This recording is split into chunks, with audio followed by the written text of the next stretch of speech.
Very good morning to all students. So today we'll be discussing about your medical pharmacy exercise, that is calamine lotion.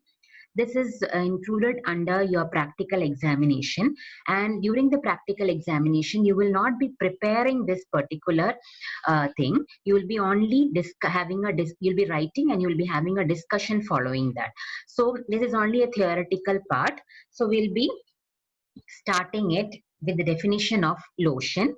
So lotions are liquid preparations containing one or more active ingredients intended to for topical application to the skin or mucous membrane without friction. So you have to remember some key words, that is liquid preparation intended for topical application to the skin or mucous membrane, and it is applied without friction. There are two types of lotions. They can be either simple lotion, which contains soluble substances. An example of a simple lotion is potassium permanganate, and a compound lotion, that is containing insoluble substances. The other name for compound lotion is shake lotions, and the example of a compound lotion is calamine lotion, which is the exercise for today. So we'll just look into the properties of lotion once again. So they are all stable preparations for external use only. They have got soothing and protective properties. So we are applying this onto the skin for their soothing and protective properties. They often contain ingredients which may be having antiseptic action, antihistaminic action, antipruritic action, astringent action, anti-inflammatory, and antimicrobial agents. So by now you are aware of all these terminologies like antiseptic, antihistaminic, antipruritic, astringent, anti-inflammatory, and antimicrobial agents. We have described the meaning or definition of all these terms in your theory classes as well as your previous practical sessions. You have to be careful that they are always applied without friction. So today we are going to prepare and dispense 10 ml of calamine lotion. The ingredients for 10 ml of calamine lotion are calamine 1.5 grams, zinc oxide 0.5 grams, bentonite 0.3 grams, sodium citrate 0.005 grams, liquid phenol 0.05 ml, glycerin 0.5 ml, and rose water up to 10 ml. Now, what is the procedure for preparing calamine lotion? So, we have to weigh the required quantities of calamine, zinc oxide, and glycerin in a mortar and mix it to form a thin cream. Then add the required quantities of bentonite and liquid phenol. Then transfer to the measuring jar and make the volume up to 10 ml by adding sufficient quantity of rose water. You then transfer to a small wide mouth bottle, label, and dispense. So for the labeling, you have to prepare the label like this. You have to also write this label in your records. You can see how the labeling is done. Calamine lotion, you have to put the special instruction that is for external use only. Put the details about the patient, that is the name, age, sex, address, and even the date when it is dispensed. Direction for use is to be applied over the affected part twice daily without friction. Date of manufacture, you can put as suitable date. Use within 1 week. Name of the dispenser, that is your name. Put your signature, and at the end you write where it has been prepared. That is KMCT Medical College, Department of Pharmacology. Okay, now we'll see the uses of calamine lotion. The uses of calamine lotion are urticaria. You can see the picture of urticaria. All of you would have seen urticarial rash, contact dermatitis, insect bite. This is a picture of insect bite. And sunburn. You can see a picture of sunburn here.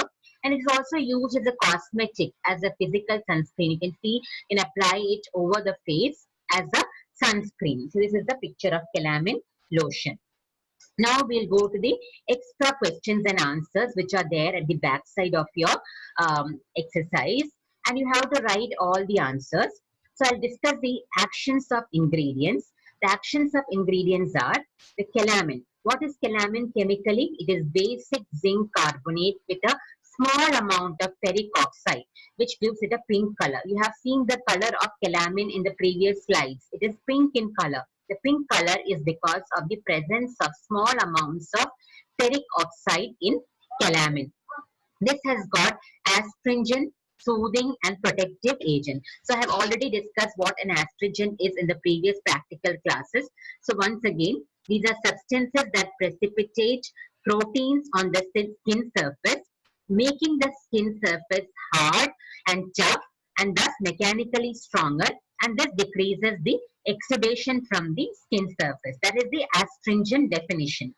So it also produces soothing and protective action.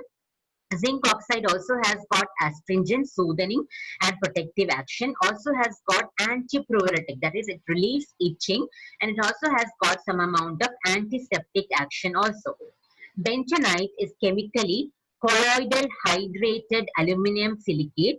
It acts as a suspending agent and increases the viscosity of the preparation. Sodium citrate is given to neutralize the acidity of liquid phenol. Liquid phenol has an antipruritic action. Glycerin is a hygroscopic agent. It absorbs the moisture and keeps the skin moist. Then we'll go to the next question. Define emulsions. So emulsion is a mixture of two immiscible liquids, one of which is dispersed uniformly throughout the other with the help of an emulsifying agent.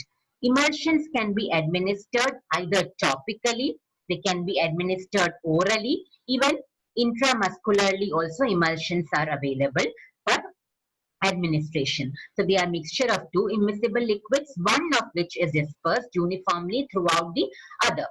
So there are two types of emulsions. They can be either oil in water emulsion or they can be water in oil emulsion.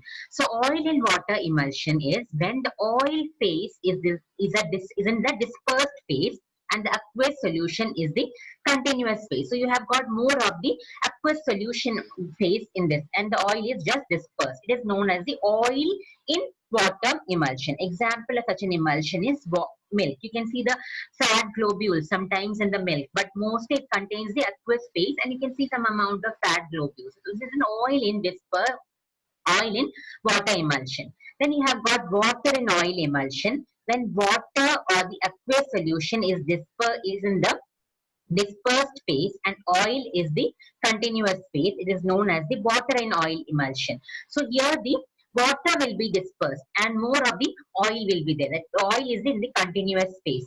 Example of such an emulsion is benzyl benzoate emulsion, and this emulsion is applied topically to in the case of scabies.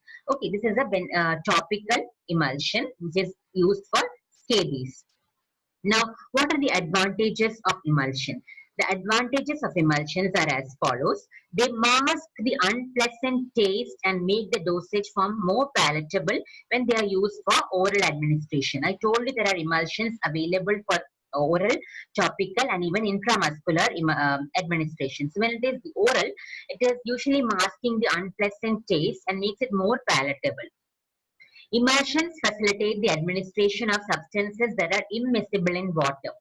So that is also one advantage. They also have another advantage, that is controlled release drug dosage forms are at times made of emulsions. Controlled release drug dosage forms are sometimes made of emulsions. So these are the advantages of emulsions. Now name the phenomena associated with emulsion. So we have got three phenomena which are associated with emulsions: creaming, cracking, inversion. So we'll see what these are. So creaming means the upward movement of dispersed droplets relative to the continuous phase and sedimentation. Okay, it is the upward movement of the dispersed droplets related to the continuous phase and also sedimentation. So this is the sedimenting of the the dispersed droplets. The dispersed droplets are coming up to the top. So you can see sometimes in the milk and all, the dispersed droplet is the fat and it comes to the top. That is called as the creaming. Cracking is the aggregation and possible coalescence of the dispersed droplets to form separate bulk phases. So cracking means here the dispersed droplets, they will all aggregate together and they will form separate bulk phases inside the continuous phase. Inversion means in which the oil in water emulsion inverts to become water in oil emulsion and vice versa. There are three phenomena: creaming, which is coming upward movement of the dispersed droplets; cracking, where the aggregation of the dispersed droplets to form separate bulk phases; and inversion, where the oil and water emulsion becomes the water in oil emulsion and vice versa. Then you have the next question, that is define liniments. So liniment is a liquid preparation which can be either alcoholic or an oleaginous solution or emulsion, intended for external application to skin, generally with rubbing. So lotion, we said that there is no rubbing, there is no friction. Here there is rubbing. The oil or the soap base that is present in the liniment provides ease of application and massage. Liniments should not be applied on the skin that is bruised or broken. That is one precaution that you have to take. Usually these liniments contain ingredients which possess rubefacient, counter-irritant and astringent action. So rubefacient means something which is making the skin surface red by increasing the blood supply. Okay, counter irritant means it's an agent applied locally to reduce superficial inflammation. Okay, with the object of reducing inflammation in the deeper adjacent structure. So what you have always seen a counter irritant. Examples are the balms that you are usually applying to your body surfaces. For example, you have got the Zandu balm, you have got Iodex and all. So whenever you have a pain in the muscle or in the joint, usually you apply it on the surface, and you get a very irritant effect on the surface. This is an agent which is actually, so this irritant, the sensation of irritation is actually masking the pain sensations which are coming from the deeper structures. So this is called as a counter irritant. It's actually an irritant substance which is masking the pain that is coming from the deeper structures.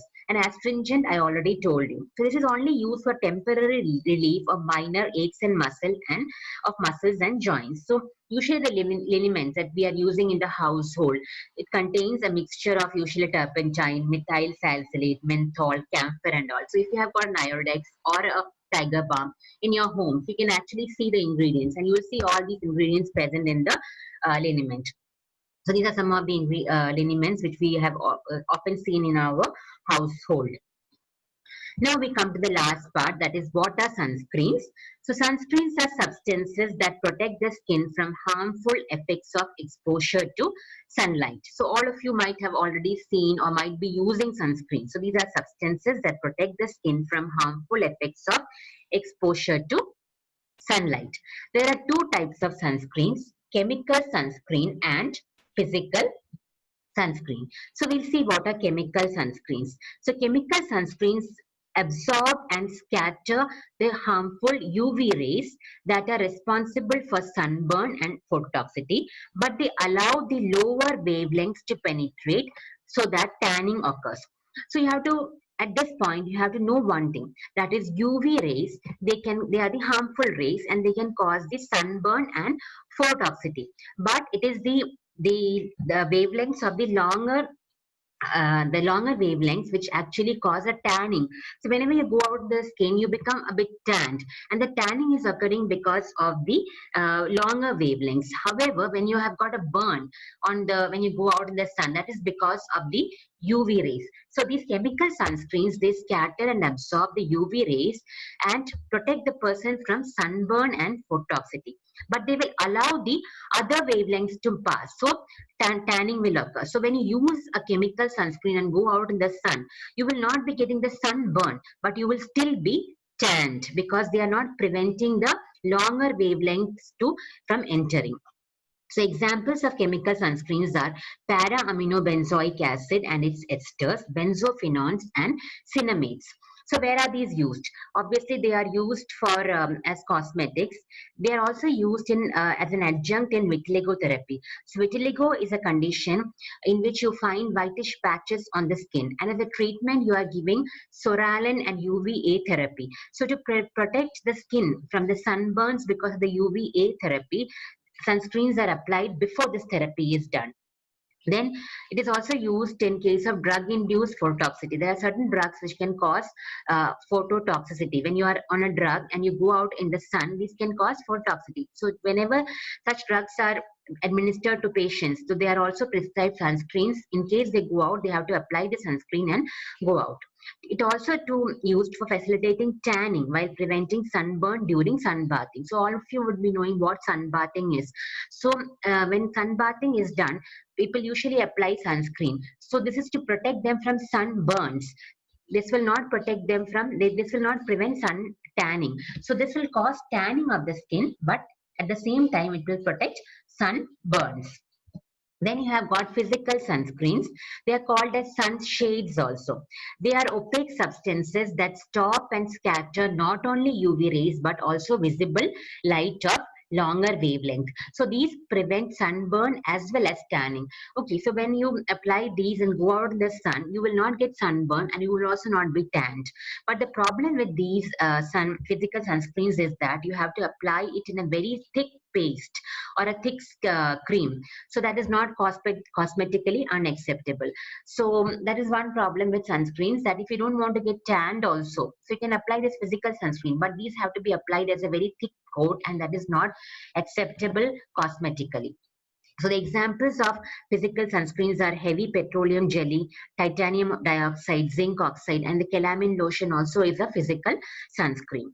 It is used in photo allergy and also to decrease the pain and swelling of sunburns, and others also if when you are using in cases of insect bite and all, also calamine lotion can be used. That is the additional use of calamine lotion which I have already discussed. Now, the efficacy of sunscreen formulation is quantified by its sun protection factor. So, what is sun protection factor? So, most of you would have seen that this SPF written on the sunscreen products. So what is this sun protection factor? It's the efficacy of the sunscreen. It's a ratio of the dose of ultraviolet B radiation that will produce minimal erythema on protected skin to the dose required to produce the same on unprotected skin. So this is your definition. It's an additional definition which you can learn for your more information. And the sunscreens which are having an SPF more than 15 are the better sunscreen. So higher the sunscreen, better is its efficacy. So always whenever you're purchasing a sunscreen, you should always go in for buying a sunscreen with a higher SPF. So SPF more than 30 are also available in the market. So ideally it should be more than 15. Higher the SPF, better the sunscreen. So with that, we finish this topic of calamine lotion. So all of you should write this in your records and keep it ready for submission. Thank you.